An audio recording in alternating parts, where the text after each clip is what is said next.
Kaleke TV Streetsmart yenze MC Max olunako lwairo nkomyewo ku street nate ekibuzo kyendese kino kyo nkikuttemu anti kaka tugenda kutegeera bameka abasaayo nnyo obwongo bameka bategeera Bible wanji nkikuttemu abange twebuuza Yuda bwe yamala okwegaana Yesu Enkoko Yakakokolima Emirundi Emeeka kanti kudiremu Yuda bwe yamala okwegaana Yesu Enkoko Yakakokolima Emirundi Emeeka tambula nange onyumirwe nga bwe yiga yenze MC Max nkugambye nkikuttemu tonkwate ensobi.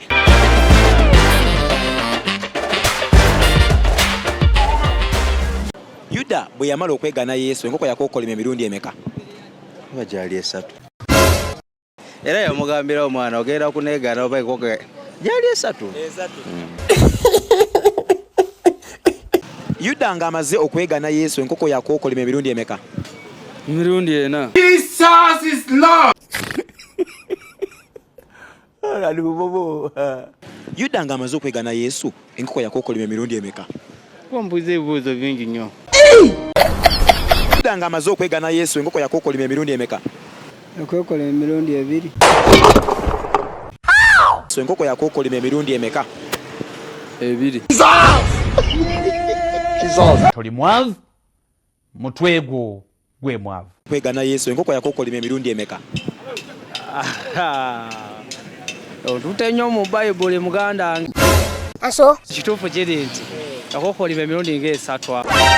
What? Then we eat. Emirundi Emeeka nga Yuda amaze okwegaana Yesu?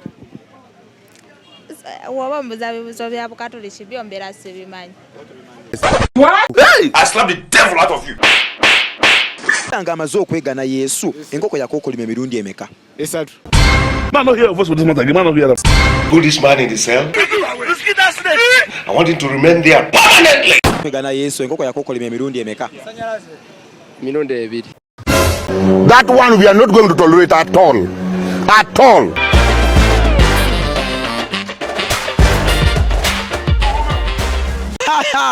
Nagambye ekikuttemu okuva mu ntandikwa abasaba ne bannyabo Yuda teyeegaalangako Yesu ekibumbadde ensubira ansa gye wandiŋŋambye MC Max yali Simoni Petero yeyeegaana Yesu naye Yuda Isikaliyooti yamulyamu buli lukwe wanji tukwatagane mu episode eddako osigadde ni MC Max live.